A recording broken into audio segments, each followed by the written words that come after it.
Welcome to my channel, where tonight we step into the shadowy streets of Pott, a village too proud to confess its flaws.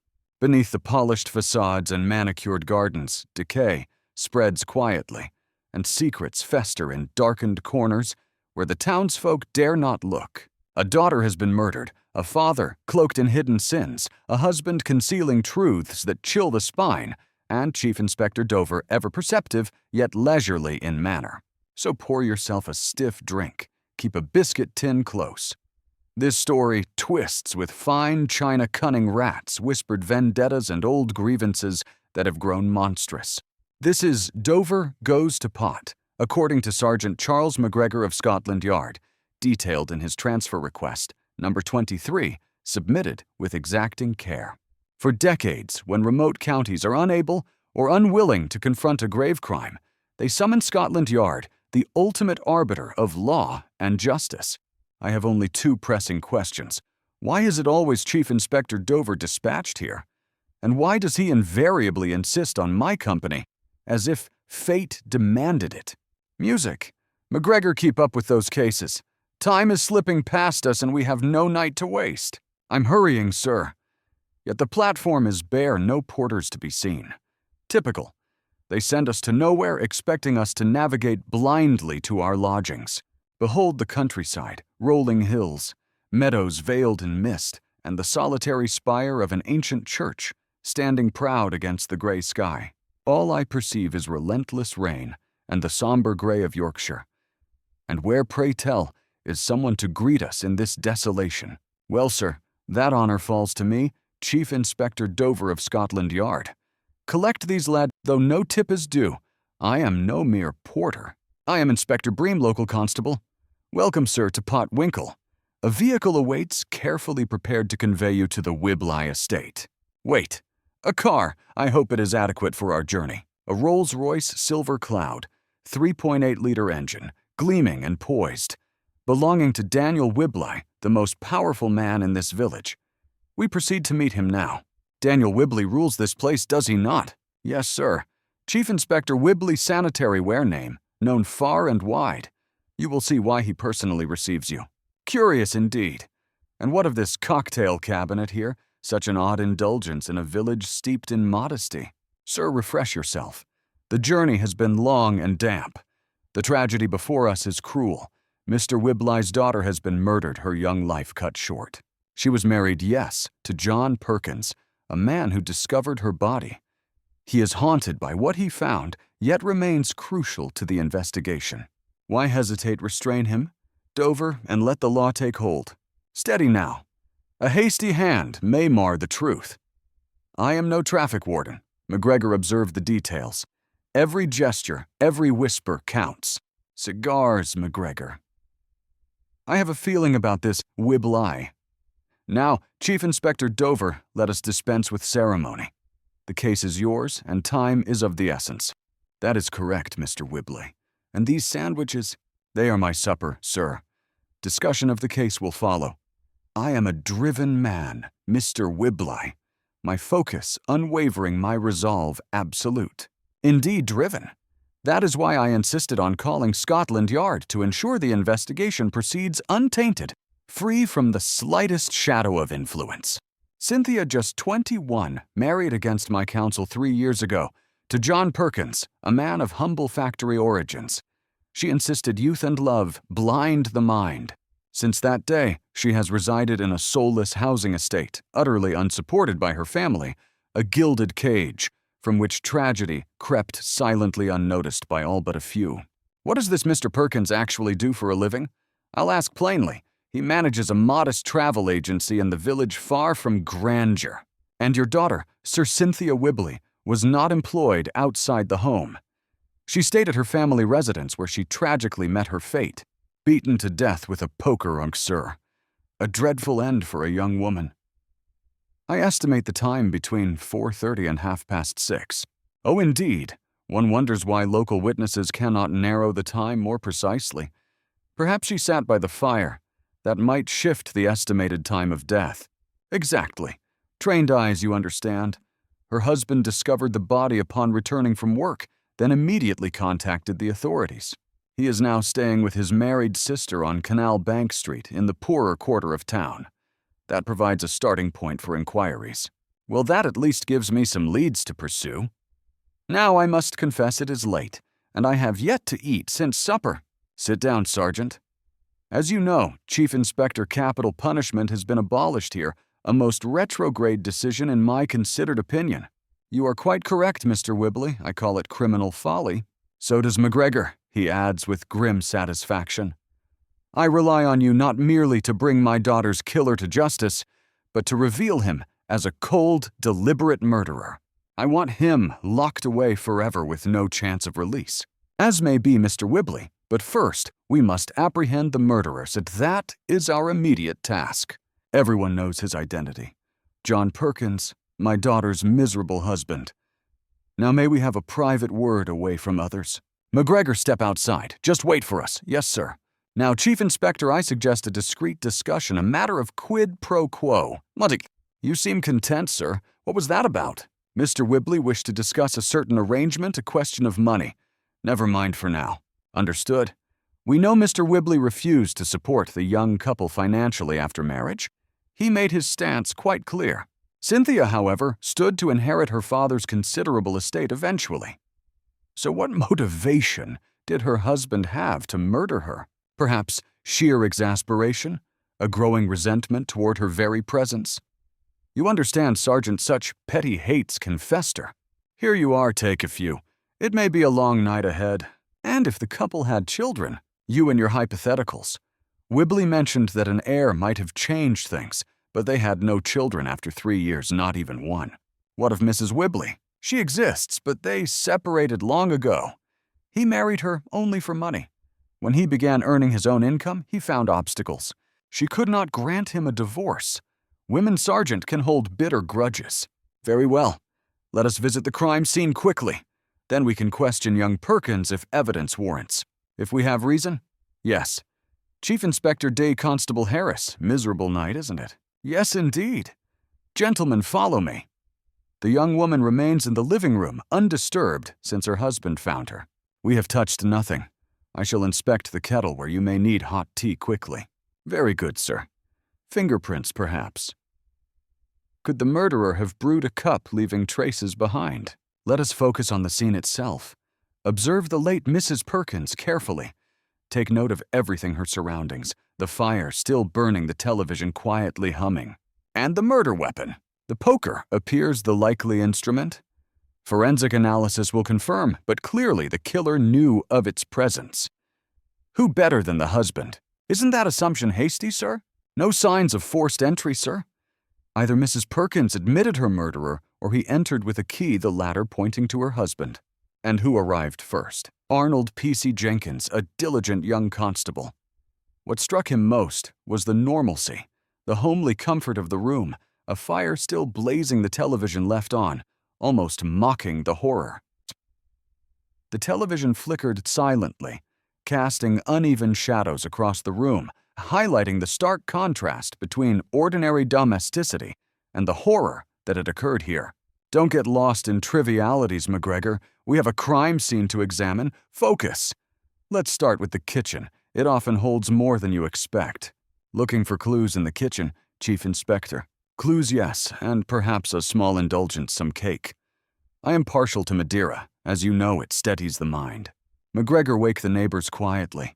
Ask if they observed anything unusual. Timing sounds strangers. Every detail matters in a case like this. Yes, sir. And remember, touch nothing else. Every item, every crumb could be evidence. Even innocent appearances may conceal proof of guilt. He's meticulous, isn't he? Indeed, Sergeant. He'll adapt. Let's prepare the kitchen for inspection. Think of poor Cynthia while we move through her familiar space with care. This table remains spotless, not a speck out of place. And what is tucked away here behind the bread tin? Cheddar digestives orderly in the cutlery drawer. Constable, you would be surprised at what I have observed hidden in such drawers over the years. Really? Yes, sometimes knife spoons. Even murder implements have been found hidden among ordinary utensils, disguised in plain sight, where no one would expect. And the pedal bin. Now that is most intriguing. Look carefully, Constable. Notice the detail. The discarded remnants of ordinary life mingled with the traces of tragedy. Yes, sir. Chief Inspector, who is this woman? This is Mrs. Curther's Cynthia's next-door neighbor, and this is her young son, Eric. Hello there, young man. Are you capable with a kettle? Yes, of course. I can make tea or coffee, no problem. Oh, McGregor, hold the child while I check his steadiness. Really? Yes, he is a good boy. I won't leave you alone, Chief Inspector. Thanks, Harry. He is well behaved. Sergeant, continue with the tea. It will keep us alert through this long investigation. I still can't believe it. Only yesterday, Cynthia and I were chatting casually. Such ordinary moments now overshadowed by death and suspicion. And you and the deceased were close, I gather. Yes, surprisingly so, given her wibbly background. But Cynthia was never a snob. She loved her simple house, her hobby, her television. She adored her telly, especially the afternoon serial programs she never missed, and she longed for a kitten. She was devoted to my 5 children. She even visited a doctor privately on the quiet. Curiously, for what reason? To discover why she could not conceive. The doctor assured her nothing was medically wrong, but she could not tell poor John. Men, you understand. You can imagine my astonishment when she arrived yesterday morning, pale, but determined, intending to phone her husband before leaving my house. Yes, Mrs. Curthers, calm now. Precious, it's all right. Mommy's here, I'll take him. So Mrs. Curthers, Cynthia was indeed pregnant, certainly, and her husband knew of her condition. They must have discussed it. She was careful, but the news could not remain secret for long. Mrs. Curthers, what time did Cynthia leave your home yesterday? Around 12:30, as far as I can recall. Yes, sir, that should be correct. Did her husband return for lunch? No, he worked at the travel agency often through the afternoon. Cynthia prepared herself a small snack and settled to watch television, feet comfortably up. And housework, all completed in the morning, neat and orderly, as was her habit. How long did she watch television? All afternoon, roughly from 4 until 6, until her favorite serial program concluded. Then she dashed to the kitchen to prepare supper for John. And that was the pattern every day, television until 6:15. Then meal preparations awaiting her husband's return around 6:30. Exactly what I observed yesterday evening. Mr. Perkins bicycled up the lane at the usual hour, unremarkable in motion, yet ominous in context. Excuse me, sir, Mrs. Whitehall from across the street wishes to speak. She believes she saw a suspicious person yesterday afternoon. Ah, the neighborhood chatter. We'll never finish if we linger indoors. Ask her to speak outside, better light, fresh air, and less noise.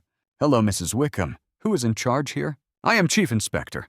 Madam, please tell us precisely what you observed. Every detail could be crucial to understanding the events of yesterday. I saw a man, sir. Be specific, please. I am specific, yes. Yesterday afternoon, around 5, I was cleaning my front windows, the inside certainly, but my eyes swept the street outside. I saw a figure moving. Go on, madam. Every detail matters.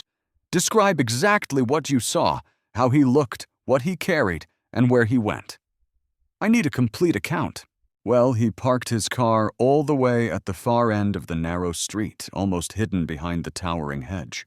See that red pillar box at the corner? I noticed it as he maneuvered past. What sort of car was it? Oh, how should I know? Cars all blur together, don't they? But it looked sleek and dark ordinary, yet somehow ominous. Anyway, he walked down the lane, scrutinizing the house numbers as though seeking something or someone very specific. A tall man, gloves beige as old parchment, wearing a light brown coat and matching hat. The figure stopped precisely at the Perkins residence. He rang the bell, bold and brass, echoing through the quiet street, and Mrs. Perkins let him in without hesitation. Then the door closed behind them. And you may well wonder, how long did I have to wait for him to emerge? 5 and 20 minutes, if a single second less. I watched, counting the silence like a clock ticking towards something dreadful. Finally, he came out, alone, had pulled low over his eyes, collar turned up to shield his face, and he sprinted like the wind all the way back to his car. He ran with urgency, his coat flapping rain drenching him as though the weather itself conspired to hide him from sight. Thank you. Fetch the rolls, please. Have you chosen your breakfast, gentlemen? Bring me a bit of everything, especially black pudding. Use 2 plates if necessary. And I'll have the cuppas, please. Right, sir. Oh, pardon my asking, but are you the policeman from London investigating that dreadful murder? We are indeed. And now, young lady, you may sleep safer, for Dover of the Yard has arrived. I shall do my best. My name is Ale of the Dining Room. If you need anything, simply ask. Do you have plans for this morning, sir? Why? I thought there might be routine tasks, house-to-house inquiries, that sort of thing. I could get started while you deduce. I shall remain here, analyzing the details quietly. Have you chosen your lunch, sir? Soup first, then double cottage pie, generously filled. Quite well cooked, I hope. Okie dokie, sir. Have you discovered any clues yet? Clues. No need, dear. I can sense a killer in the air, can almost smell him. Chief Inspector, calm down. Sergeant, there's still lunch left. Have you caught the murderer? I shall reveal nothing but to myself, and of course to Mama. I see. Very well, Miss Ale, I shall leave you to it. You would, dear. Out with it, then. What have you deduced? Well, first, Cynthia Perkins was not having an affair. Everyone observed her constantly. That reduces the likelihood her husband acted out of jealousy. Well, perhaps he suspected infidelity. That motive alone could be sufficient to explain the crime. Is that all you have found so far? Yes, but I intend to investigate further. The visitor in the dark car seems particularly suspicious, possibly our man. Then off you go, but pick up a sandwich. Do not exhaust yourself over deductions. Yes, sir. I will be diligent. And you've nearly polished off all our dessert, McGregor, but tomorrow's chocolate gâteau is still in the fridge. Excellent. No need to slice it yet. Shall we eat now? Yes, some cake first, if you please. One neighbor recalled the car, a dark green MG 100, this year's model. Not many in Pott. I checked with local police, only one plausible owner. Guess who? Hereford Topping Whibley. Who in the world is Hereford Topping Whibley? He is Daniel Whibley's nephew. Handles some family business, but he carries the air of a potential murderer. Shall I go then? Yes, please. But now, Cynthia is dead, and Hereford stands to inherit Daniel Whibley's fortune, giving him a clear motive. Motivation alone does not make a man guilty. Timing, opportunity, and evidence are required before I consider him seriously. Look at the sequence, sir. Cynthia Perkins was murdered in the front room, sometime between 4:30 and 6:30. Fire-burning television still on a perfect scene for observation. Now, from Mrs. Curther's account, we know Cynthia was devoutly devoted to her afternoon cereal, never missing a single episode. Her routine almost ritualistic. It ended precisely at 5:45, and as soon as the credits rolled, she would switch off the television and move into the kitchen to begin preparing supper. So if Cynthia was murdered in the front room, logic dictates she must have been killed before 5:45. Mustn't she, given her unbroken routine? Yes, she must have. Otherwise, she would have been in the kitchen by then. You saw it yourself, sir. The table hadn't even been laid. John Perkins didn't return home until precisely 6:10, but clearly his wife had already been slain by that point. The crime had occurred hours earlier. Hence, the perpetrator must have been inside the house before 5:45. Identify him, and we can start connecting the dots. We do not yet know why Mr. Topping Whibley visited around 5 o'clock, but one can speculate perhaps, during that visit, Cynthia revealed she was expecting a child. He might have realized in that instant that his hopes of seizing control of the Whibley family fortune were under threat. Rage consumed him, and he seized the poker. Sergeant, was this murder premeditated or a spur-of-the-moment act? Not premeditated, sir. Definitely impulsive. Otherwise, why leave his car, hidden so far from the house? Then there, Sergeant, lies your motive. He killed Cynthia because of her pregnancy. But how could he know, before entering her home, that she was with child? She herself discovered it only that morning. It's improbable anyone else knew before then. Well, according to this theory, Cynthia Perkins met her end at the hands of her own husband.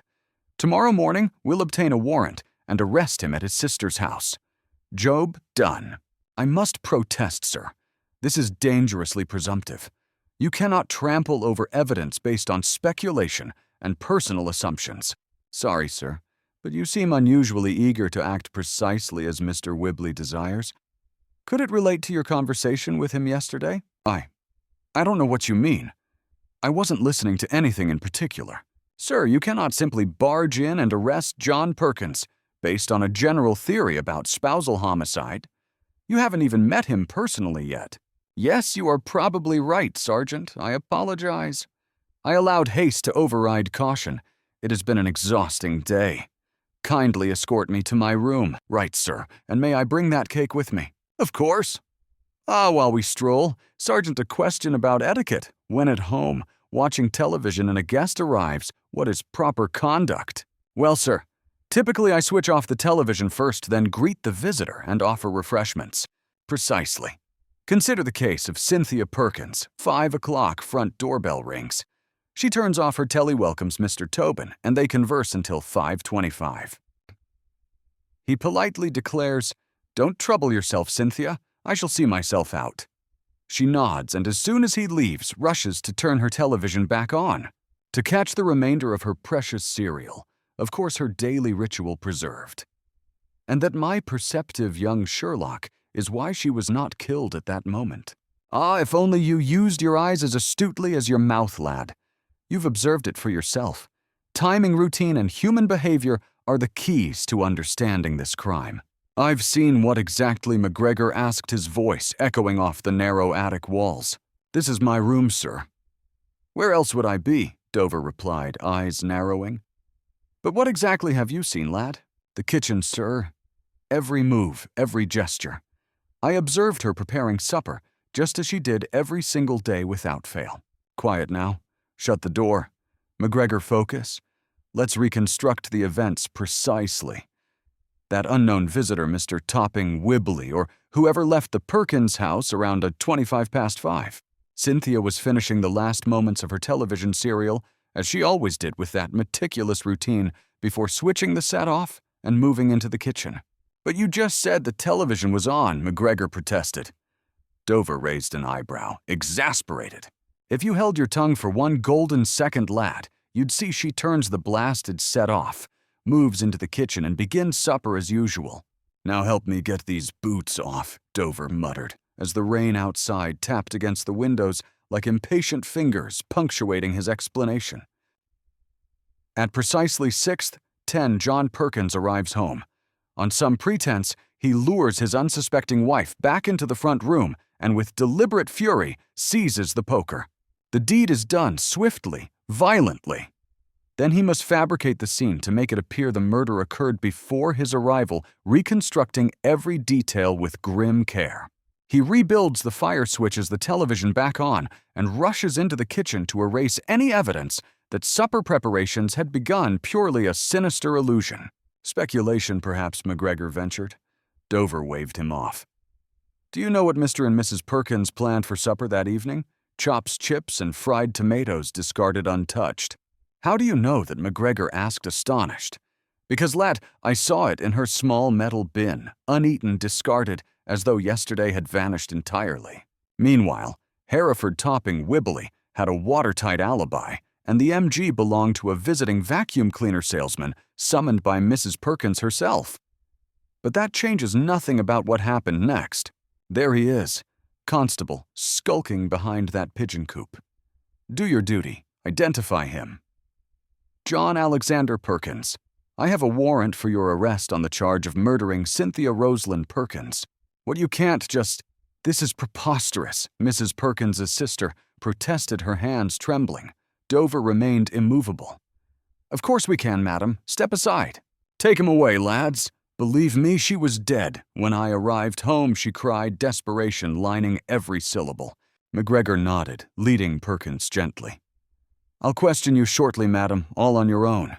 We need your statements precisely without interference." "I had pigeons when I was a child," she muttered absently, tending to them. "And don't think you're getting a cup of tea I have washing to hang." "Hostile witness, make a note," Sergeant Dover commented dryly. "Nonetheless, every word counts in constructing the chain of events. Now, Mr. Stafford, just a few questions. What will happen to John?" the sister asked, voice wavering. "They'll remand him for trial, likely at the next session. No solicitor present." Well, Canal Bank Street isn't known for legal convenience, McGregor replied wryly. Did John have money? She asked. Dover smirked slightly. He could have earned more in Wibley's factory, but he wanted independence, ambition, a tie, and social standing. Hence the tennis club. The tennis club? Is that where he met Cynthia? She asked, astonished. Dover shook his head. No, that was Mildred Denny, a Wibley cousin. John was 20, she'd 27, poor as church mice. Yet they were practically engaged. But then Cynthia entered the scene. Mildred introduced him to her at a tennis party at the big house, and that was that. Fate intervened with cruel precision. Did you ask if Cynthia was pregnant? McGregor queried. Just about to.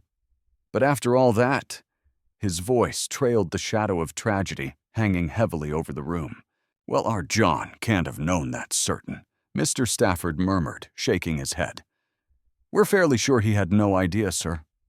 Absolutely not. Indeed, Dover replied, eyes narrowing. But even certainty has to be tempered with evidence. For all we know, a sudden spark could have driven him to madness. Well, I'll be, Mr. Stafford said, astonished. John loved Cynthia with everything in him. If he did this as folks claim, he must have had some moment of sheer terrifying recklessness. Perhaps a momentary lapse of reason, Dover mused. Cold-blooded, deliberate, no question. And he attempted to erase every trace of his actions, covering his tracks with almost surgical precision. Would you sell me his pigeons once she's gone? A visitor asked, eyes glinting with morbid curiosity. How dare you? Stafford exclaimed aghast. You're looking at no less than the lifeblood of Pott, gentlemen. The pigeons are a legacy, not a commodity. Wibley sanitary ware, Dover muttered, eyeing the array of pigeons. Impressive, Mr. Wibley. Truly remarkable. So many so meticulously kept. A life of order amidst chaos. So you've arrested him, someone piped. About ruddy time, don't you think? The inquest's looming on Tuesday, and we can't sit idly by. Patience, my good man, Severe said calmly. I don't rush these matters, Mr. Wibley. I dot my I's and cross my T's, but some pieces still don't fit the puzzle. I think we needn't bother further, Sergeant Wibley muttered. He's got a factory resources power. What more do you need? No, let the lad speak, Dover insisted. Mind that pain, Sergeant, but don't let it cloud your judgment. Facts over haste, always. Well, sir, McGregor said cautiously, I'm not entirely convinced about motive. Perking and your daughter appeared devoted, loving. Yet he supposedly murdered her within hours of discovering her pregnancy. Exactly, Wibley interjected, frustration lining his tone. The absence of a credible motive gnaws at me. I won't have my daughter's killer excused with some nonsense about temporary insanity. Nobody murders my child with sympathy. I quite agree, Mr. Wibley, Dover said, voice low, deliberate. And I dare say it's also in your best interest that we uncover the truth, no matter how unsettling. Come along, McGregor, Dover commanded, straightening his coat. We're off to question a vile, cunning murderer. Every second counts. No need for ceremony, lad. Don't suppose there's a lavatory I could use first? McGregor asked sheepishly. Visitors for you, Mr. Perkin, Dover said, pointing toward the door. On your feet. Stand tall. This won't be pleasant but necessary. Hello, Mr. Perkin. Dover began smoothly. Hello, McGregor, the man muttered stiffly. Dover raised a hand. I think we should leave the two of you alone for the initial discussion. Intimidation serves no purpose here. Well done, Dover added, motioning to McGregor. Prepare a nice cup of tea for my young colleague and keep one warm for me. This shouldn't take long, I hope, Mr. Perkins. I can't tell you anything, Perkins muttered, glancing away. I don't know anything. Oh, I think you do, Dover replied, leaning in slightly. You just need a little encouragement to speak freely. A push in the right direction. You what? Perkins asked, narrowing his eyes. Come along then, Dover said, dismissing McGregor. Leave your boss to me. He knows exactly what he's doing. Don't remove my jacket. We're about to unravel the truth. So how long have you two been working together? McGregor asked quietly, observing. Too long, Dover muttered, almost to himself. The old devil's methods hail from another age. Neanderthal, some would say. But traditions sometimes hold secrets old eyes miss. Oh, you can't knock the traditional methods entirely, McGregor said. I think our young fellow will spill the beans before long. I doubt it, Dover muttered, voice sharp. That's my chief inspector's scream for caution. Follow me. Right this way, ladies and gentlemen. Take your seats. The coroner arrives any minute. Ah, there you are, Dover said, as the coroner entered briskly. Come along, man, inquest about to start. Why the limping Mr. Whibley? A war wound, Whibley said, grimacing. Always flares in the rain. Did your son-in-law also blacken your eye and knock out a tooth, Dover asked, voice low and cutting. That was him, sir. He resisted questioning, Whibley replied. Dover gestured enough, McGregor. Let the proceedings continue. Hello, Daniel Rosalind. Jason W. To my own daughter's inquest, you sanctimonious swine, Whibley muttered, bitterness dripping from his words. Who is this odd person, McGregor whispered. Dover replied, judging from the bruises he must be one of the heavy hitters. And now introduce him properly. Warland, this is Chief Inspector Dover of Scotland Yard, Dover said formally. Dover, meet my estranged wife. My condolences, madam. Truly, for your daughter, a mother's tears never easy to witness. Thank you, Chief Inspector. Poor Cynthia. I wasn't allowed to be much of a mother because my husband forced me out. Had you not acted like a cruel miser refusing to grant a divorce, I could have provided her with countless motherly substitutes. Heartless, yes, but better than cold and frigid. Oh, don't start. Let's sit. You never take a moment to rest. This reminds me of tickling Harry. Don't speak to me of failed marriages. Are you happy now? Daniel, this is no place for arguments. And who is this stranger? And that awkward little girl with her family, perhaps? I'll figure it out. Daniel, I had hoped Cynthia's death would soften your harshness. Poor girl. You haven't seen her since her christening. Before she married, Cynthia often visited our home. She and Mildred were inseparable as children. Ah, that devilish Mildred! This is my daughter, as you know well.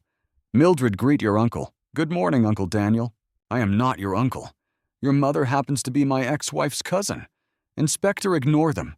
We'll speak later. My time is yours, Mr. Whibley. Excuse me, Miss Mildred. Hello, Mildred Denny. Correct. McGregor, sit down. No, you sit, sir. Miss Denny, were you seeing John Perking when he first met Cynthia Whibley? They were practically engaged. Cynthia stole John from Mildred in a cruel way. Mother, that was long ago. Though Cynthia is gone, Mildred understood John. She could have guided him in his career. Do you regret your daughter not marrying a murderer? John would not have become one if Mildred were his wife, right? I'm not sure. Mother, he probably would have. Come, McGregor. Chief Inspector, don't worry. Your factory remains secure in my mind. It's me, sir.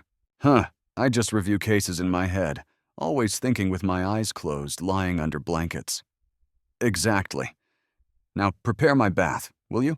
My body aches from that lunatic. Do you think Perking's insane, sir? He won't get away that easily. Bath, please. Sex. Excuse me, sir? Yes, sex must have been Perking's motive. If it wasn't money, what else could it be? We know Cynthia wasn't promiscuous, so perhaps naughty John had a secret affair. Everyone says John loved his wife deeply. I suspect he had a hidden lover far away. After years, both grew restless, and he returned home committing the crime. But why kill her immediately upon hearing she was pregnant? You said a grandchild would secure Daniel Whibley's money. Perhaps knowing she was expecting pushed him over the edge. A splash of cold reason, madam? I'm no fool. So you mean John killed his wife because she was pregnant? He was ready to leave, yet suddenly she announced, "Darling, I'm expecting." Now he couldn't leave her for his lover, so he grabbed the poker. Yes, that explains it. I still wonder if male instinct played a part, but I stand by my deduction. I must descend now. You're going to interview Perking again. That madman will start with his travel agency right after my bath on Tuesday. Good heavens. Haven't you ever seen a chief inspector handle a case like this before? I do apologize. We were just about to shut up shop. Well, in that case, please do, as we need a word with you, young lady. And who might you be, Sergeant, kindly introduce? This is Chief Inspector Dover, and spare us your personal history, miss. So how long have you been employed, alongside John Perking? That's a catchy rhyme, isn't it? Working with Perky, then. Yes. And your name is Miss Blockswitch, though you may call me Dorothea. Dorothea. Such a delightful name. Tara. And you, sir? Charles Sergeant McGregor Strew. Very well. How long have you been at the travel agency, Miss Blockswitch, since leaving school? But I'm grown now, Charles. I see. So, you were well acquainted with John Perking. Did he ever make any moves toward you? I could have handled him before breakfast. On the day your boss supposedly struck his wife with a poker, did you notice anything unusual, sir? He's only a suspect, but nothing particular that day, though he had been restless and anxious for about a week. Restless, how like carrying some hidden burden. And you had no idea what it was? Not in the slightest. I only focus on my work. Did you go out for lunch? That's considerate, Charles. I'm free myself. Could Mr. Perking have entertained someone during your absence? You police certainly have vivid imaginations. He never made any advances toward me. Can you believe it? No, perhaps he prefers sophisticated company. He's in his office. Follow me. You two and McGregor keep your hands in your pockets. Don't let him fluster you. I'm the one solving this case. I admire a man with intelligence, Charles. Comfortable chair, much better than anything at the yard. Yes, sir. So Dorothea did. Perking ever leave the office. Indeed, he stepped out that very morning. What do you think of that? Not much, until you fill in the details. He and I argued about the window display. Ah, yes. Just as I was about to express my opinion, he put on his coat and announced he was leaving. I thought good riddance. Around 10:30 to 11. Did he mention his destination? I had stopped listening by then. And what time did he return? About 12. And he looked terrible. Not exactly strong to begin with, but his eyes were wild, his face ghostly pale, hands shaking. His hands, yes. Charlie shaking violently, breath coming in heavy bursts. You're not writing a novel. He was clearly agitated. He went straight to the office, closed the door, and didn't emerge all afternoon. Didn't he receive a phone call upon his return? Ah, yes, clever observation. It was from his late wife, or not yet late, as you know. Did you hear the content of the call? Not really, Charlie. A customer arrived, and I had to show them Aberdeen on the map in Scotland. By then, he had secluded himself again. And you are certain you have no clue where he went that morning. Try it doesn't mean anything to me. Never heard of it, sir.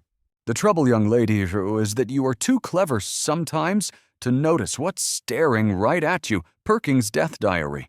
The appointment scheduled the day he killed his wife. 11 o'clock. Named, curious name, isn't it? Shouldn't be too difficult to trace. Perhaps something on his desk could reveal a clue for us to follow. Care to take a look? Pressure? Meanwhile, I'll skim the local telephone listings. Maybe we'll get lucky with a lead before too long, uncovering some hint. Are you certain the two of you should be paired on this? Lucky only one annotation exists in the book. Otherwise, confusion would reign, sir.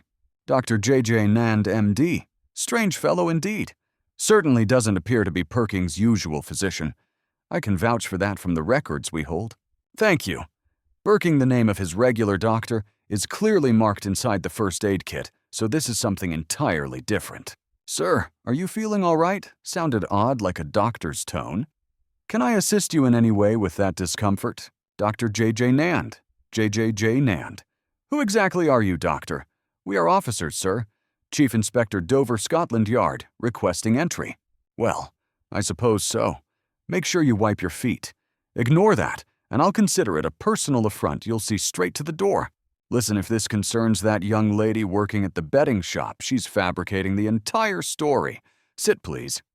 Good grief. I was RMC staff myself. It's not about her. You know a man, John Perkins, I can't say I do. Yes, if you'd just allow me to explain. He's your patient. Ah, well, I can't possibly remember every poor soul. That's why I keep files meticulously organized for reference. Does the name John Perking trigger anything in your memory? No, should it? He has recently been arrested for murdering his wife. Sorry, I mean purely medically. You understand I'd offer a drink, but I'm aware you officers don't indulge while on duty. Watching too many films, eh? Don't fret over a glass. John Perkins visited you on the morning he committed the crime, correct? Yes. That day was busy for him indeed. Check your files now. Honestly, I'm uncertain whether it's entirely ethical to disclose this. Doctor-patient confidentiality, you see. Understand. Listen, you public school twit, don't attempt cleverness with me. Misplace your words and you'll taste my patience immediately. All right, is John Perking a regular patient? Not exactly. He phoned 2 to 3 weeks ago requesting a private consultation on a sensitive matter. What was the consultation about? He wanted to determine if he could father a child. A very delicate, intimate inquiry, handled discreetly naturally. Why not visit his usual physician? He preferred secrecy, wished the matter kept off the record. That explains his anxious behavior in recent days. All this occurred weeks prior. Naturally, I lacked the in-house lab facilities, so specimens were sent to a laboratory for testing. When the results arrived, I suggested a follow-up appointment, which he attended, promptly explaining his tense demeanor during that period. And we know what the results revealed. He was devastated, anxious to an extreme, not coping well with the implications. He seemed utterly convinced that the blame lay squarely upon my shoulders, his eyes accusing me of a crime I had not committed. I apologized, earnestly puzzled by such misplaced anger, yet could see no reason for his bitter reaction. What exactly was in the laboratory report, I asked, my voice, calm but insistent. The words simple and stark spelled the truth, negative, entirely negative. No possibility of fatherhood existed, utterly impossible. He kept muttering about some supposed mistake, insisting the results had to be wrong. Yet every document, every verified test confirmed the unyielding reality. No error, no exception, the truth immutable. To make matters crystal clear, as of that very moment, John Perring was biologically incapable of fathering a child. He had always been infertile, forever barred from producing offspring. Did that sink in completely? Of course, considering his imminent 20-year imprisonment, this biological incapacity might not impact much practically. Still, the silence that followed among the officers was telling an unspoken acknowledgement of the grim facts. "Sir, what is your interpretation of all these findings?" one voice ventured hesitantly. "Pop ici." Perhaps I suggested we should approach the matter with calm logic, keeping emotions and conjecture at bay while reviewing the evidence. The library board, after all, had been correct. 3 fruitless years of attempts had yielded nothing. No conception, no child, no hope. The facts spoke for themselves, and they had been verified repeatedly. Dr. Smart, with his habitual arrogance, reminded us that Mrs. Perkins had been unmistakably pregnant at the precise moment of her murder, as confirmed by her own physician that very morning. Could a lab error have misled them slightly? The post-mortem examination confirmed pregnancy beyond doubt. Even acknowledging her condition, the blame could not reasonably fall upon her husband. His involvement, if any, lay elsewhere in motives and plans far more sinister. "Chief Inspector, caution," a voice warned sharply. Slurring accusations against a deceased young woman with influential family ties could invite legal consequences. We agreed silently. Cynthia Perkins's memory deserved protection. A small glass of whiskey was poured. Surprisingly smooth, it slid down the throat with deceptive ease. A small salad alongside an extra-large cod was served. Were we closer to understanding the situation, the puzzle remained complex. Cynthia Perkins's pregnancy was real, verified, undeniable. Yet John Perring could not biologically be the father. Mr. Whibley, if informed of the truth, would surely be horrified beyond words. "Sunshine, you must reveal nothing." If Mr. Ribby objected, he could withhold full support. What alternative could he provide? Perhaps a position within Whibley Sanitary, perhaps head of security, though such an appointment carried expectations and scrutiny beyond ordinary work. Dr. Nand had informed Perkins that he was sterile.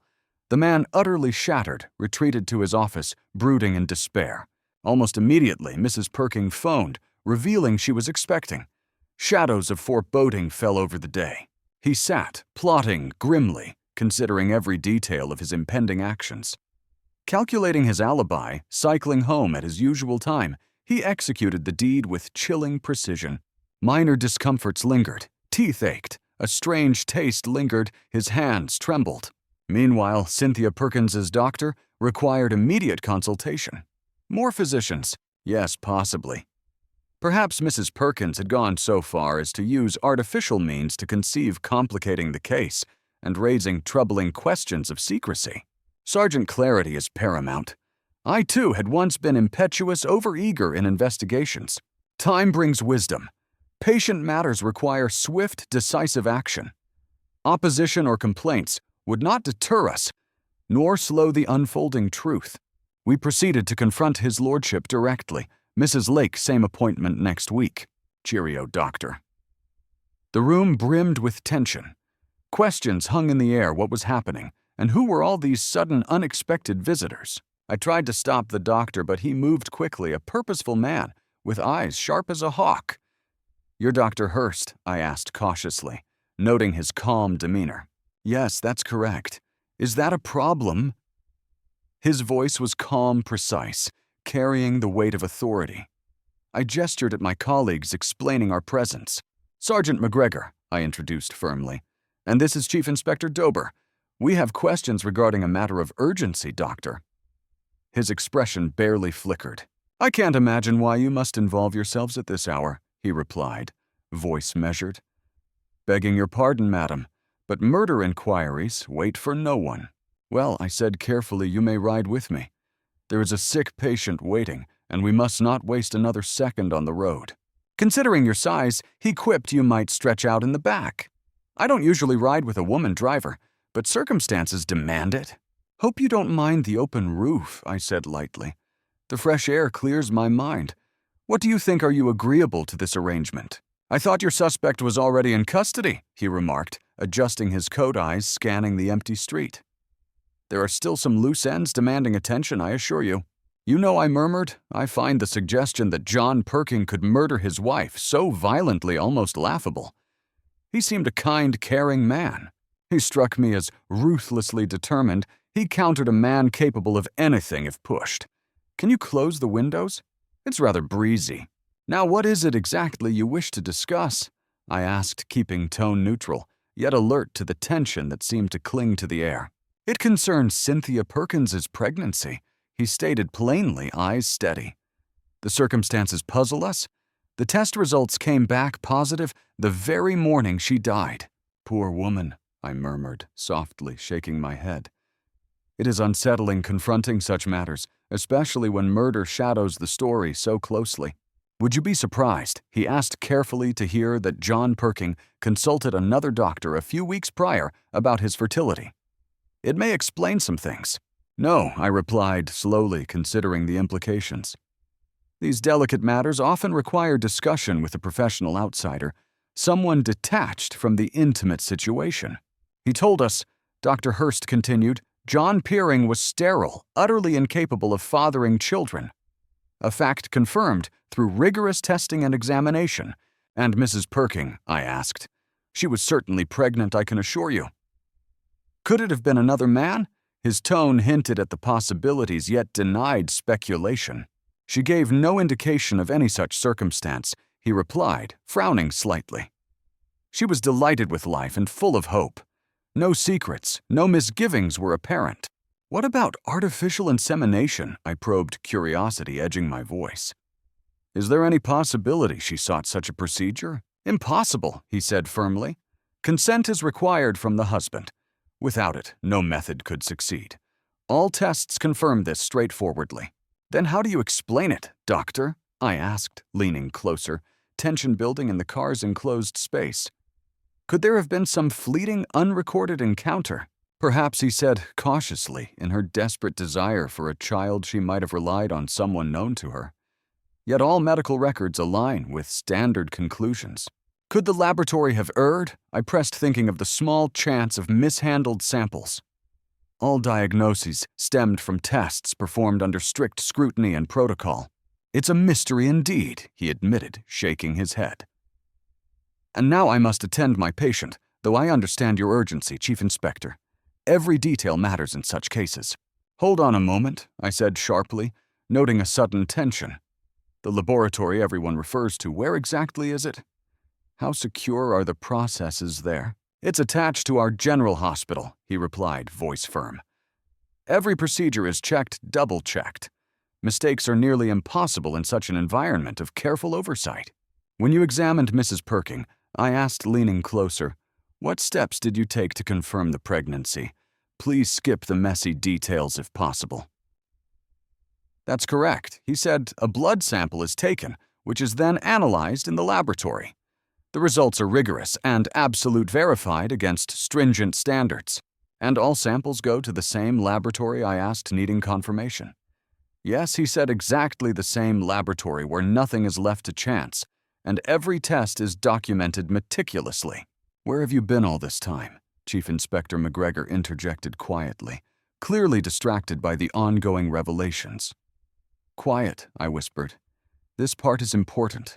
Pay attention." "I just phoned the laboratory," he explained, "and the director's secretary confirmed we can see him this afternoon. I suggested we arrive in roughly 10 minutes.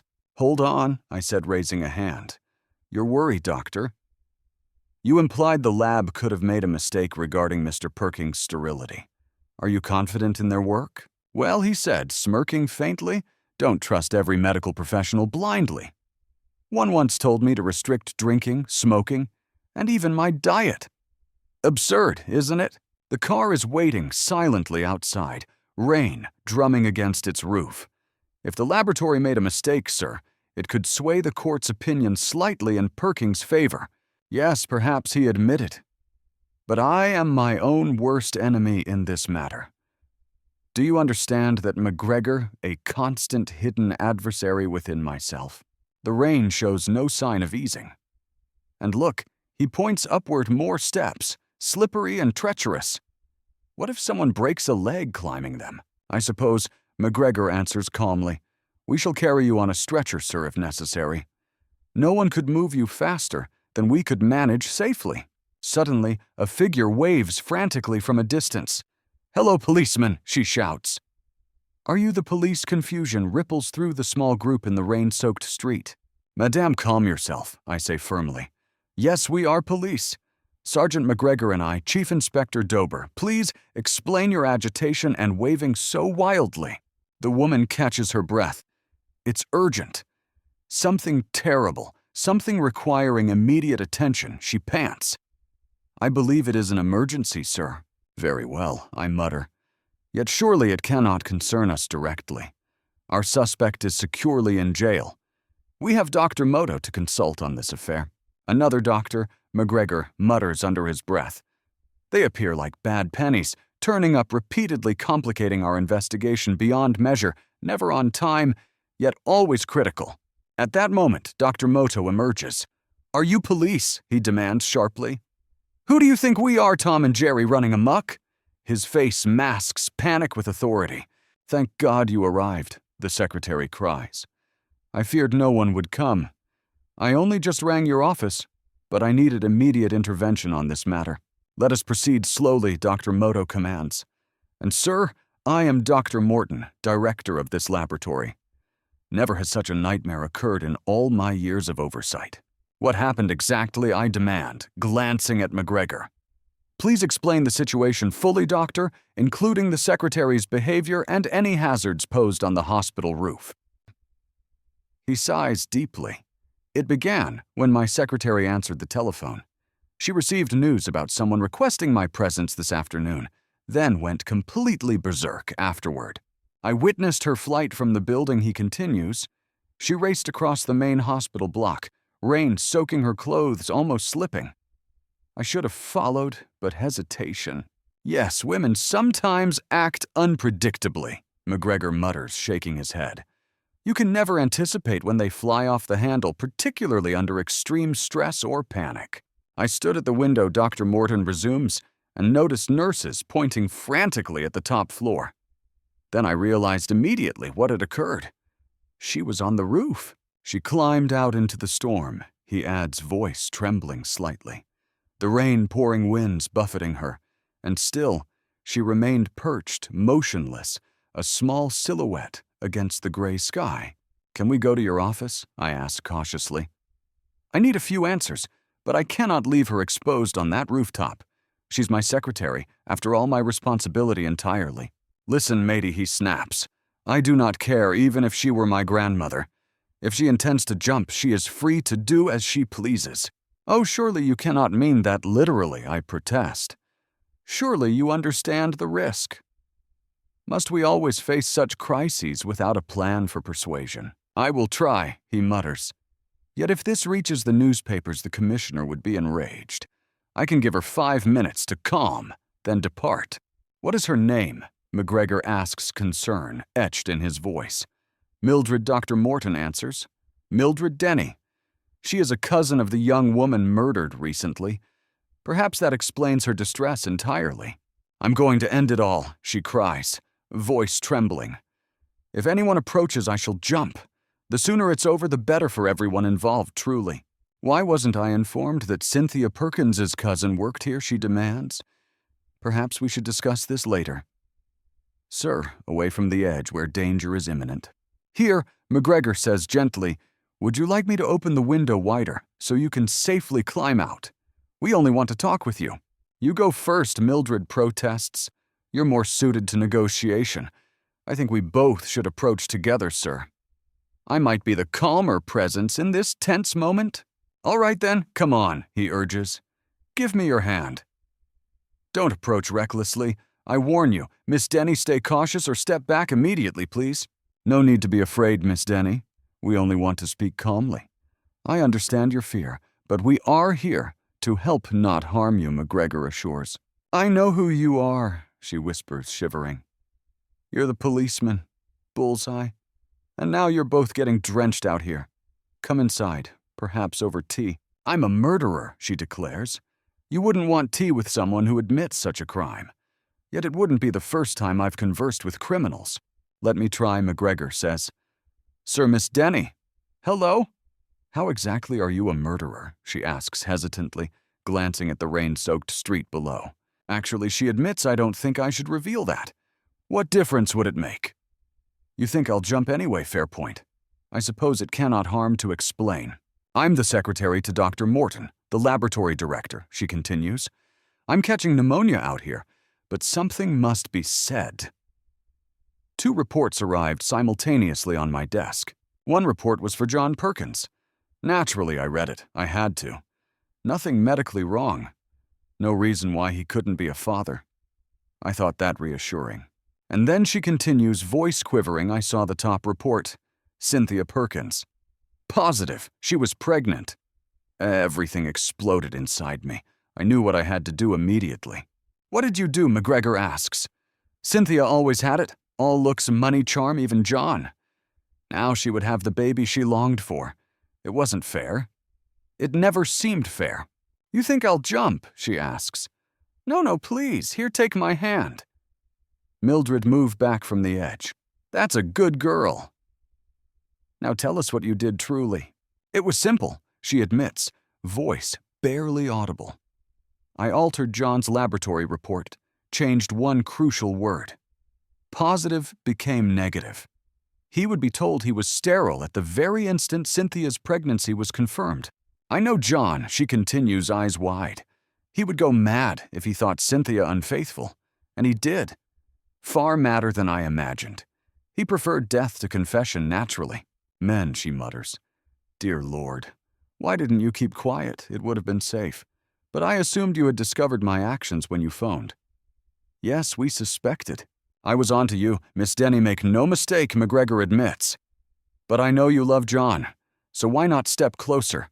We can sort this out calmly, sensibly, and safely. All right, she says softly, a tear running down her cheek. Thank you. You're kind. Grab the fool. Let's get the brushes. If I'd been you, I might have jumped too. In the end, McGregor continues, John Perkin was charged with manslaughter. Dober never obtained the Whibley's position. And for the 23rd time, I request reassignment to another chief inspector. Any chief inspector will do, he adds. Sergeant Charles, finish that report. Grab your coat. Another case is already waiting another tangled web to untangle, my friend. You are listening to the series Inspector Dober by Joyce Porter. Thank you for tuning in to Detective Radio. Stay alert and safe until the next thrilling episode. Oh, and don't forget to press subscribe and notifications. You wouldn't want to miss the next chapter of suspense and danger. Until then, Farewell, dear listeners.